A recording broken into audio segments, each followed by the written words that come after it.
Hey guys, welcome back to my channel Bansal biology. आज का जो ये लेक्चर है उसमें हम देखने वाले हैं अनायन एक्सचेंज क्रोमेटोग्राफी के बारे में। ये बहुत ही इंपॉर्टेंट टॉपिक है अगर आप एमएससी एंट्रेंस या PhD entrance point of view से बात करें तो लाइफ साइंस के।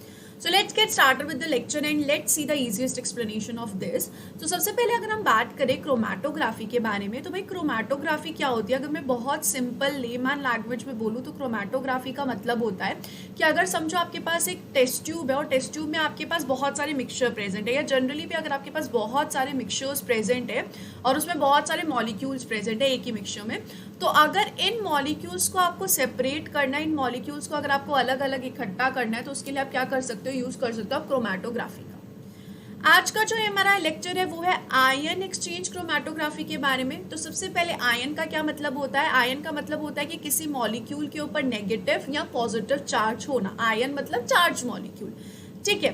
तो अगर हम आयन एक्सचेंज क्रोमेटोग्राफी के बारे में देखें तो आयन एक्सचेंज क्रोमेटोग्राफी टोटल दो टाइप की होती है।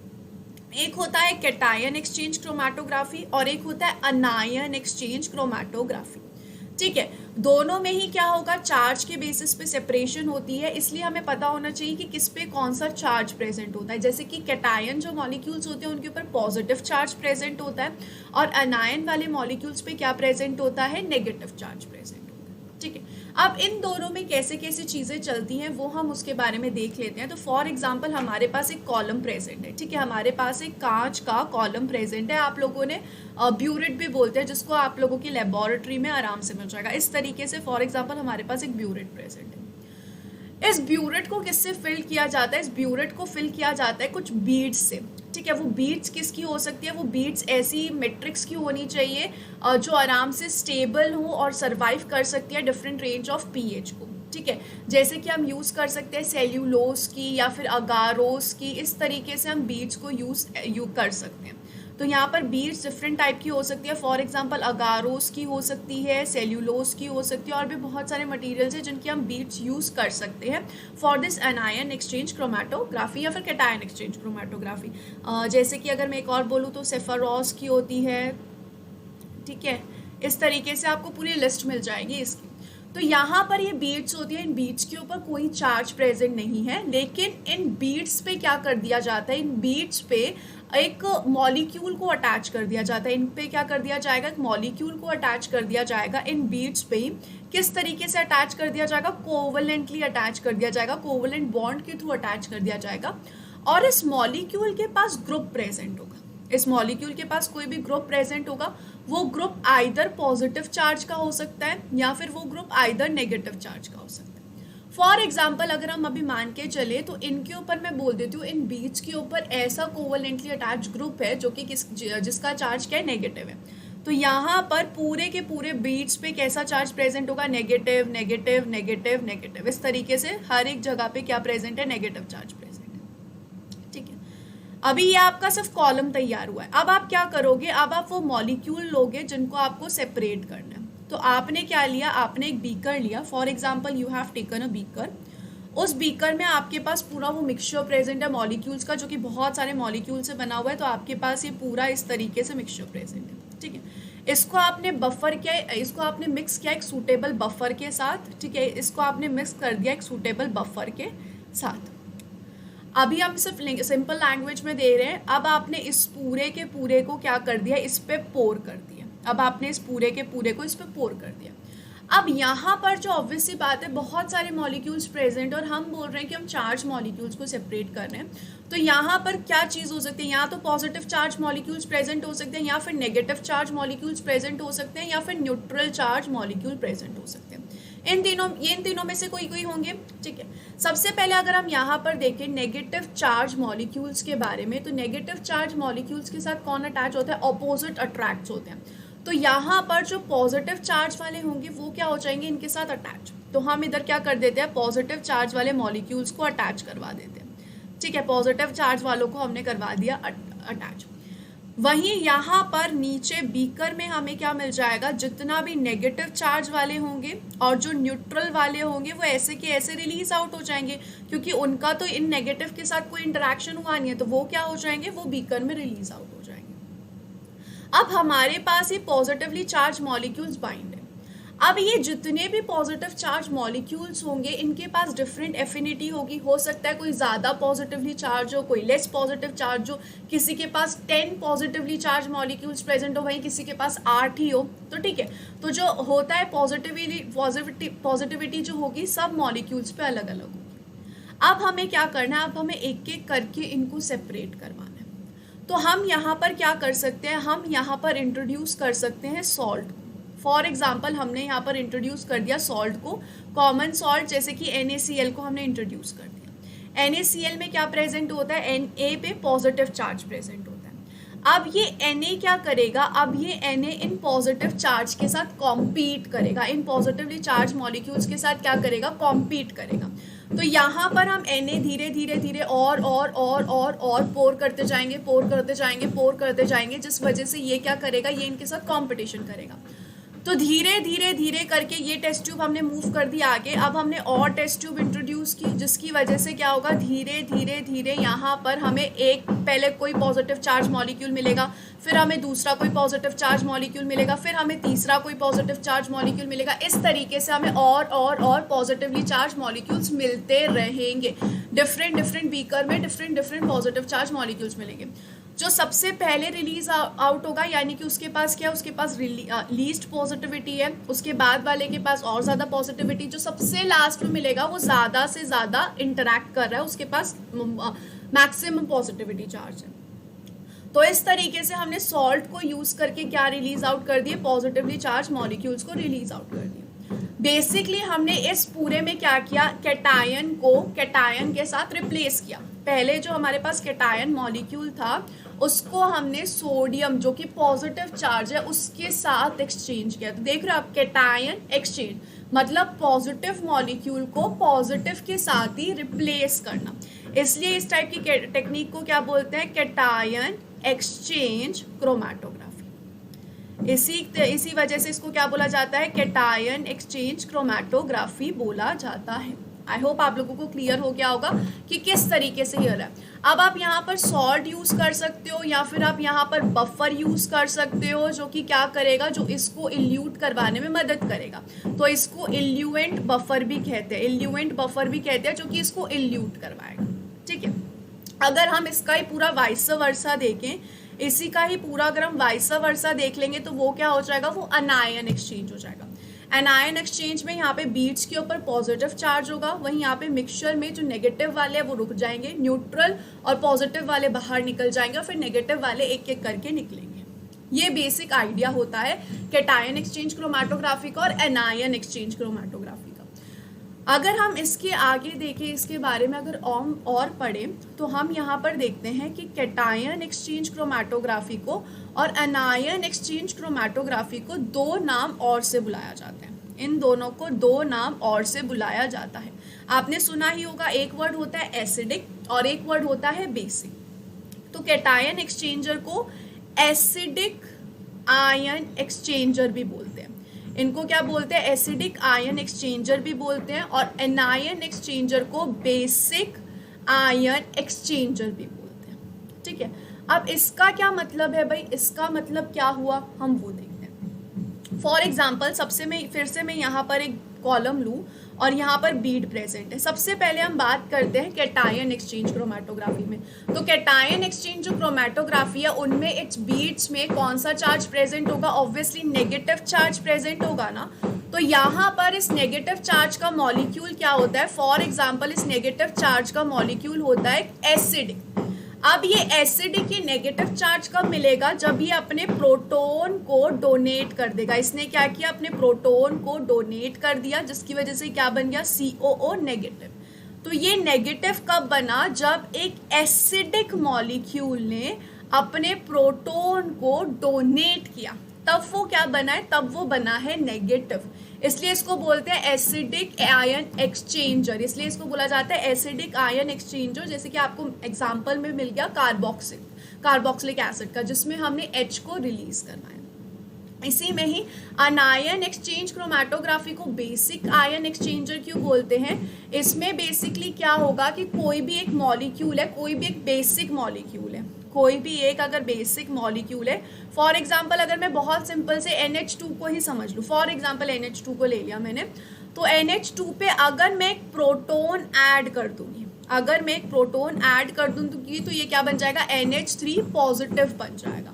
तो यहाँ पर क्या आ गया, पॉजिटिव चार्ज आ गया, तो इधर बीड्स पे क्या आ जाएगा, पॉजिटिव चार्ज आ जाएगा। As simple as that, beads पे पॉजिटिव चार्ज आ रहा है तो मॉलिक्यूल कौन सा प्रेजेंट है, पॉजिटिव।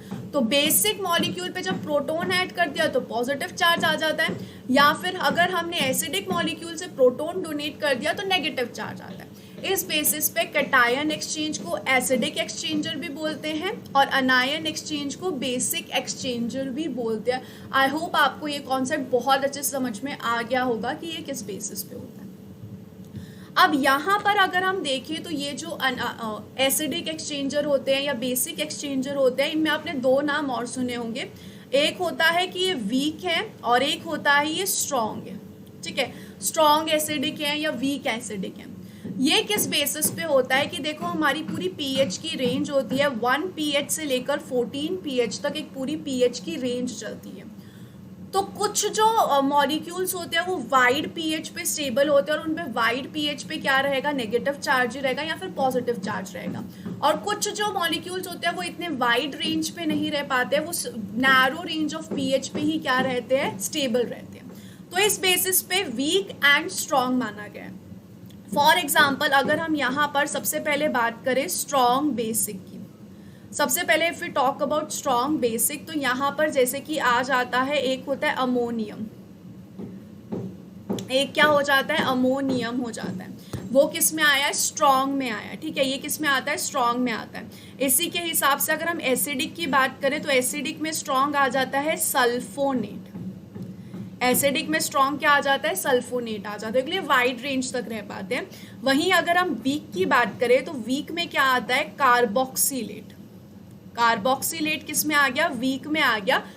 इस पे ग्रुप प्रेजेंट कौन सा होता है, COO नेगेटिव प्रेजेंट होता है। तो ये कौन सा हो जाता है, ये वाला हो गया है एसिडिक, यानी कि कैटायन वाला। वहीं इसमें वीक में बेसिक वाले का भी होता है। बेसिक वाले का एग्जाम्पल है di ethyl ammonium, di ethyl ammonium. इस पे अगर हम देखें तो इस पे पॉजिटिव चार्ज प्रेजेंट है, लेकिन कैसा है positive charge, NH positive, CH2 CH3 and twice, इस तरीके से। तो ये कैसा होता है, ये वीक होते हैं और ये वाले कौन से होते हैं, स्ट्रॉन्ग होते हैं। इसमें भी अगर हम अमोनियम का पूरा देख ले तो क्वाटर्नरी अमोनियम जो है, क्वाटर्नरी अमोनियम कैसा होगा, NR3 पॉजिटिव, इस तरीके से। ये स्ट्रॉन्ग होते हैं और ये वीक होते हैं। तो आपको समझ में आ गया होगा स्ट्रॉन्ग क्या रह सकते हैं, स्ट्रॉन्ग वाइड रेंज पे रह सकते हैं, जो कि वाइड रेंज पे स्टेबल हैं और आयोनाइज्ड रहते हैं। वहीं जो वीक वाले होते हैं वो बहुत नैरो रेंज पे ही कैसे रहेंगे, आयोनाइज्ड रहते हैं। तो इस तरीके से वीक और स्ट्रॉन्ग आते हैं। इनके बारे में भी आई गेस आप लोगों ने पक्का सुना होगा। अभी तक जो हमने देखा वो बहुत हमने सिंपल बेसिक पे देखा कि हमने समझ लिया कि मॉलिक्यूल्स आर ईदर नेगेटिव और मॉलिक्यूल्स आर ईदर पॉजिटिव, उस बेसिस पे अभी हमने देखा है। बट हमें पता है जैसे कि फॉर एग्जांपल प्रोटीन्स जो होते हैं उनमें तो नेगेटिव चार्ज भी प्रेजेंट होता है, पॉजिटिव चार्ज का ग्रुप भी प्रेजेंट होता है। तो उनको कैसे देखना है हम वो देख लेते हैं। तो यहाँ पर अगर हम नेक्स्ट देखें और किसको ले, प्रोटीन्स के लिए, अगर हमारे पास एक मिक्सचर ऑफ प्रोटीन्स है उसको सेपरेट करना है तो सबसे पहले हमें उस पर एक चार्ज देखना पड़ेगा।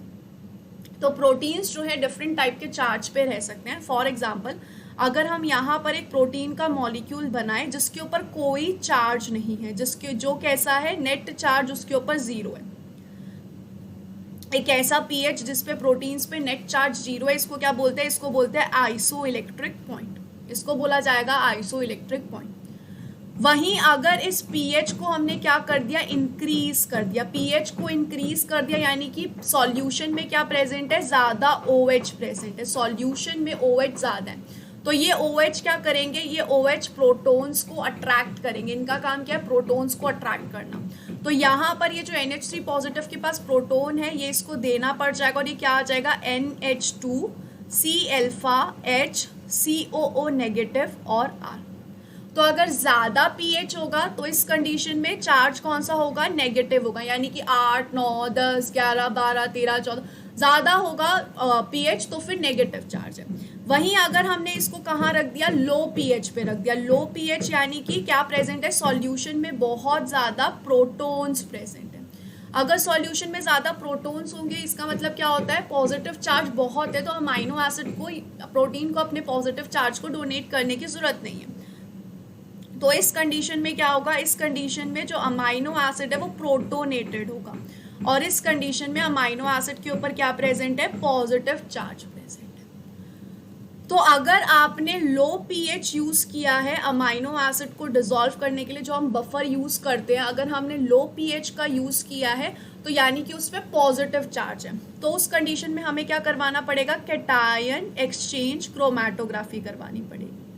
वहीं अगर हाई pH पे आपने अमाइनो एसिड्स को डिसॉल्व किया है तो आपको क्या लगाना पड़ेगा, अनायन एक्सचेंज क्रोमैटोग्राफी करनी पड़ेगी। उस कंडीशन में आपको अनायन एक्सचेंज क्रोमैटोग्राफी करनी पड़ेगी। तो यहाँ पर अगर मैं एक बहुत सिंपल से टर्म रखूँ, अगर Pi जो है, pH अगर Pi से कम है, इसका मतलब क्या होगा, पॉजिटिव चार्ज, तो होगा कैटायन एक्सचेंज क्रोमैटोग्राफी। वहीं अगर pH is equals to Pi है, इसका मतलब तो जो मॉलिक्यूल है उस पर चार्ज कौन सा है, जीरो प्रेजेंट है, तो ना आप कैटायन एक्सचेंज करवा सकते हैं ना आप एनायन एक्सचेंज करवा सकते हो, क्योंकि न्यूट्रल है। वहीं अगर pH जो है Pi से ज़्यादा है, यानी कि चार्ज कौन सा होगा, नेगेटिव होगा, तो आपको कौन सा करवाना होगा, तो आपको करवाना होगा अनायन एक्सचेंज क्रोमैटोग्राफी। तो आपको करवाना होगा अनायन एक्सचेंज क्रोमैटोग्राफी। अब आपको ये चूज कैसे करते हो कि कैटायन एक्सचेंज करवाना है कि अनायन एक्सचेंज करवाना है। फॉर एग्जाम्पल अगर किसी प्रोटीन का, फॉर एग्जाम्पल अगर हम कंसीडर करें, अगर किसी प्रोटीन का Pi जो है 4 है, दैट इज ये काफ़ी लो Pi है, तो हम क्या करेंगे, हम इसका जो क्रोमैटोग्राफी है वो थोड़े ज़्यादा pH पे करेंगे, जैसे कि pH 7, pH 8 पे करेंगे। तो इस कंडीशन में उस पर नेगेटिव चार्ज आ जाएगा, तो हमें यहाँ पे क्या करना पड़ेगा, अनायन एक्सचेंज क्रोमैटोग्राफी। वहीं अगर हम ले किसी प्रोटीन का Pi अगर 11 है, तो इस कंडीशन में क्या लेंगे हम, इस कंडीशन में pH फिर से हम लेंगे थोड़ा सा कम, दैट इज अराउंड 7 और 8 लेंगे। तो इस कंडीशन में इस प्रोटीन पे पॉजिटिव चार्ज होगा, तो हमें क्या लेना पड़ेगा, कैटायन एक्सचेंज क्रोमैटोग्राफी लेनी पड़ेगी। तो इस तरीके से हम चूज करते हैं, ज़्यादा हमें एक्सट्रीम्स में चूज नहीं करना, दैट इज 1, 2 pH या 14, 13 pH चूज नहीं करना, क्योंकि उस pH पे ये जो प्रोटीन से आराम से डीनेचर हो सकते हैं, जो कि हमें बिल्कुल भी नहीं चाहिए कि हम इसको डीनेचर करवाएं। अगर हमें इन सब में से किसी का भी कुछ जानना है कि कौन से प्रोटीन का क्या pH होता है, किस अमाइनो एसिड का क्या pH होता है, तो वो आराम से आपको इंटरनेट पे मिल जाएगा। तो इस तरीके से प्रोटीन्स को क्या किया जाता है, इस तरीके से प्रोटीन्स को सेपरेट किया जाता है on the basis of charge और anion exchange and cation exchange. I hope आपको ये जो लेक्चर है बहुत अच्छे से समझ में आ गया होगा। इससे रिलेटेड हम PYQ भी जल्द लेक्चर्स में कर लेंगे। मैं एक बार फिर बताती हूँ कि काफ़ी पेपर्स में इस पे से क्वेश्चंस आते हैं, तो never ever skip this topic. तब तक के लिए guys, thank you so much for watching this video. Don't forget to subscribe my channel and share this video with all your friends. Thank you so